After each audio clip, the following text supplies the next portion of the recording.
नमस्कार, मैं जितेंद्र शर्मा। रोजी भर्ती की प्रक्रिया अब एक खत्म हो चुकी, यानी कि आवेदन की प्रक्रिया। और भर्ती कोई और नहीं, वो सफाई कर्मचारी भर्ती, जिसका ठीक 1.5 साल से करीब 1.5 साल से इंतजार किया जा रहा था। जो भर्ती कांग्रेस के अशोक गहलोत सरकार में जारी की गई थी, लेकिन अब भजनलाल की भारतीय जनता पार्टी की सरकार में और 2024 में इस भर्ती का एंड होने वाला है, यानी खत्म होने वाली है। 185 निकायों में राजस्थान के में क्रिया के जो आवेदन है, उनकी प्रक्रिया पूरी हो चुकी है।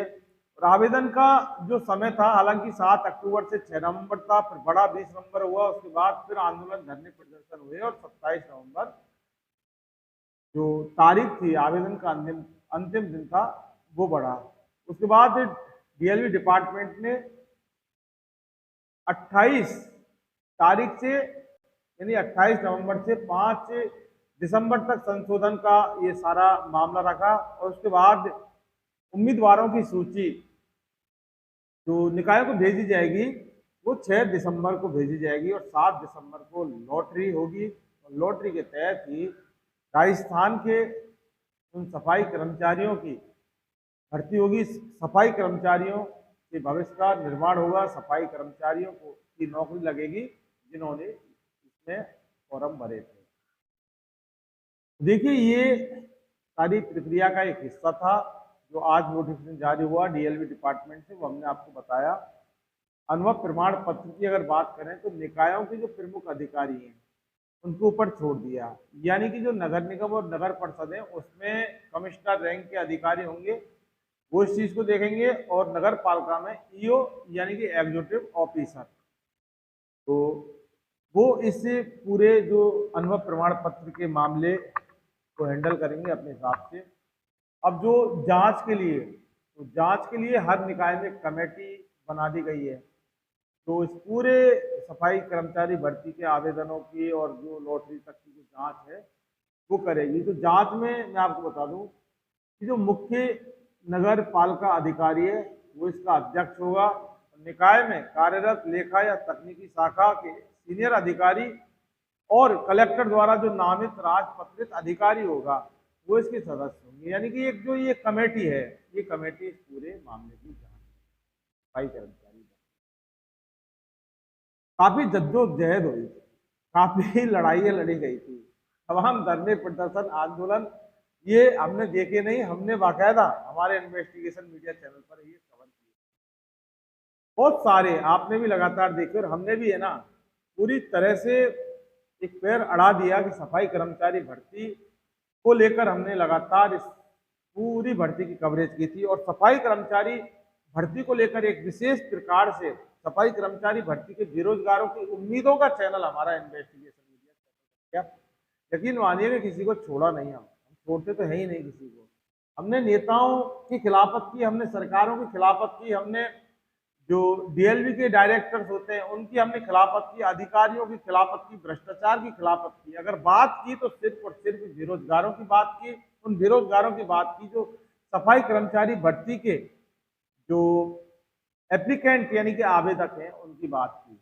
लेकिन बात इतने पे ही खत्म नहीं हो रही। हालांकि भजनलाल सरकार का जो जन्मदिन है, तमाम मीडिया वाले इस चीज को बोल रहे हैं कि 15 दिसंबर को भजनलाल सरकार का जो पहली वर्षगांठ है उससे पहले ये कर रही है।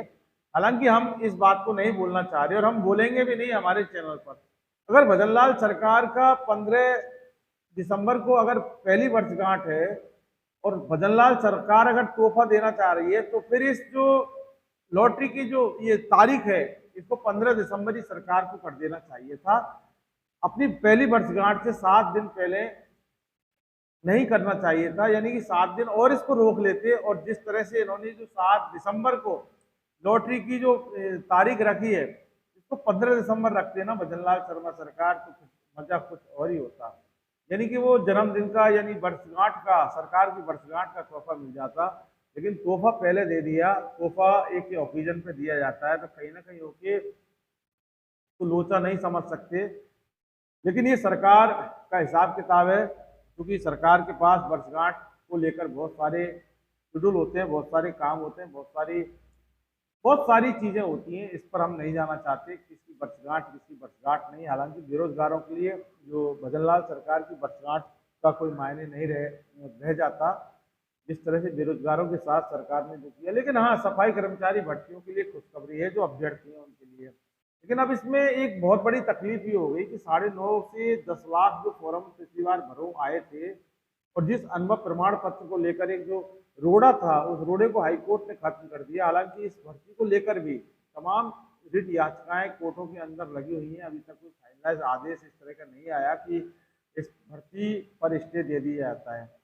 तो जब अनुभव प्रमाण पत्र की जो समस्या सार्वजनिक रूप से, चाहे वो वाल्मीकि समाज के अभ्यर्थियों के लिए हो या फिर गैर वाल्मीकि समाज के अभ्यर्थियों के लिए, ये समस्या अभी खत्म नहीं हुई। लेकिन इसके बीच में सरकार ने समस्या को साइड में कर दिया। बोले समस्या पता नहीं कब कैसे और कैसे होती रहती है, इससे कोई फर्क नहीं पड़ेगा साहब। 185 निकायों में 23,820 पदों की भर्ती है। इसके लिए अब 7 अक्टूबर से 27 नवंबर तक फॉर्म जो आवेदन है वो भरो आगे, और 28 से यानी कि आज से 5 दिसंबर तक इनमें संशोधन होगा, सुधार होगा, जो भूल चूक लेनी देनी होगी। उसके बाद 6 तारीख को अभ्यर्थियों की सूची जारी होगी, और उसके बाद 7 तारीख को का भर्ती का श्रीगणेश हो जाएगा। यानी कि जो भी अभ्यर्थी सफाई कर्मचारी भर्ती में जो योग्य पाए जाएंगे उनकी नौकरी लग जाएगी, उनकी नौकरी लग जाएगी। ये भर्ती का मामला था दोस्तों। फिलहाल के लिए बस इतना ही। हंसी आ रही है हमको। इन्वेस्टिगेशन मीडिया को आप ज़्यादा से ज़्यादा सब्सक्राइब कीजिए, इस वीडियो को ज़्यादा से ज़्यादा शेयर कीजिए, और हो सकता है जब बेरोजगार आपकी अगर नौकरी लग जाए तो इन्वेस्टिगेशन मीडिया चैनल को है ना ज्वाइन जरूर कीजिए। लेकिन भारत में हमारी जो आर्थिक पत्रकारिता है उसको मजबूती आप ही प्रदान कर सकते हैं। अब तक आप बेरोजगार थे, लेकिन जब आपकी नौकरी लग जाएगी तो कम से कम इस चैनल को जरूर ज्वाइन कीजिए, जिससे कि आपके जैसे और भी भाई हैं ना बेरोजगार हैं, उनकी हम बात